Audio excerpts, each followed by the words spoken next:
এই মিষ্টি আমি কি মজা করে খাচ্ছি। এমন সময় এই খুশির খবরটা পেলাম সবার ছোট ভাইটার ঘরে। আসসালামু আলাইকুম এভরিওয়ান, আপনারা সবাই কেমন আছেন? আশা করি সকলে ভালো আছেন, আমিও ভালো আছি। কিন্তু কেন জানেন, ফেব্রুয়ারির ৮ তারিখ ৯টা ১১-তে আমাদের সবার ছোট ভাইটার ঘর আলো করে একটি পুত্র সন্তান জন্মগ্রহণ করেছে। এদিকে আমরা সবাই, আমার আব্বা অসুস্থ, আমরা এইচডিওর সামনে অপেক্ষা করছি আব্বা কেমন আছে সেই খবরটা জানার জন্য। এমন সময় এই খুশির খবরটা পেলাম। আব্বাকে দেখে, আব্বাকে সুখবরটা জানিয়ে তারপর আমরা সবাই চলে আসলাম লেকভিউ হসপিটালে। এখানে দেখেন কত মানুষ, সবাই চলে আসছে, সবাই নতুন বাবুকে দেখার জন্য চলে আসছে। তা আমরা দেখেন এখানে আসার পরে ভীষণ খুশি, আমার আম্মা তো অনেক খুশি, তারপর আমরা ভাই বোনরা তো আরো খুশি, আর রুমাইশা তো আরো বেশি খুশি, আমার ময়না পাখিটা তার ভাই হয়েছে সেই খুশিতে দেখেন আমরা সবাই এখানে মিষ্টি খাচ্ছি, আমার ভাইয়ের বন্ধুরা সবাই চলে আসছে।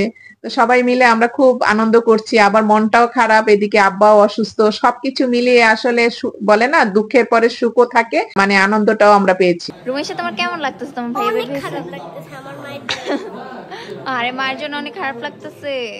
আরে ভাইয়া হয়েছে। আরেকটা জিনিস দেখছি। আপু, তোমার কেমন লাগতেছে? আলহামদুলিল্লাহ, আমাদের বাসায় একজন নতুন অতিথি আসছে এন্ড তার নাম কি রাখতে হবে এখনো বোঝা যায় নাই। গাইস আমি জানি আমি রাখছি নামটা। কি কি নাম? কি নাম? রিহান। তোমার ভালো লাগছে নামটা? হ্যাঁ আলহামদুলিল্লাহ, অনেক ভালো লাগছে। আমার সবচেয়ে বেশি ভালো লাগছে। তোর তোর থেকে বেশি আমার ভালো লাগছে। কি বলে? আচ্ছা, তোমার এই বেবিকে সবার আগে কে দেখছে?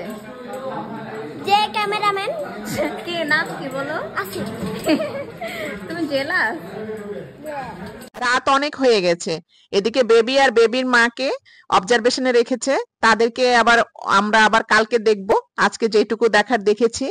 আমি আবার ওদের সবাইকে বিদায় জানানোর জন্য একটু নিচে নামলাম, নেমে ওদেরকে গাড়িতে উঠিয়ে দিয়ে আমি আবার উপরে আসলাম, কারণ আপনাদের ভাইজান উপরে রয়ে গেছে, সে আবার আমার ভাইয়ের বন্ধুদের সাথে আড্ডা মারছে, সেই জন্য তাকে না নিয়ে তারা আমি যেতে পারবো না, তাকে নিয়ে যেতে হবে। তো এই জন্য আমি অপেক্ষা করছি। বাসায় এসে দেখি আমার ভাই আমাদের জন্য মিষ্টি পাঠিয়েছে, খুশির মিষ্টি, আনন্দের মিষ্টি, কি আর বলবো। দেখেন সেই মিষ্টি আমি কি মজা করে খাচ্ছি, মনে হয় যেন কতকাল আমি মিষ্টি খাই না, মানে আজকে আমি তৃপ্তি সহকারে মিষ্টি খাইতেছি। আমার ভাইয়ের বাচ্চার জন্য এবং বাচ্চার মায়ের জন্য আপনারা সবাই দোয়া করবেন, যেন তারা সুস্থ থাকে, ভালো থাকে, তারা দীর্ঘজীবী হোক, সবার কাছে এই দোয়া চেয়ে আপনাদের কাছ থেকে এখন বিদায় নিচ্ছি। আজকের ভিডিওটা আপনাদের কাছে কেমন লাগলো? যদি ভালো লেগে থাকে তাহলে প্রতিবারের মতোই আপনাদেরকে আবার অনুরোধ করছি, আপনারা লাইক, কমেন্ট, ফলো করতে ভুলবেন না। এই ভিডিওটি আমার ফেব্রুয়ারি মাসে ধারণ করা হয়েছিল, আপলোড দিতে দেরি হয়েছে, এই জন্য আমাকে ক্ষমা করবেন। তা আজকের মতো এখন বিদায় নিচ্ছি, সবাই ভালো থাকবেন, আল্লাহ হাফেজ।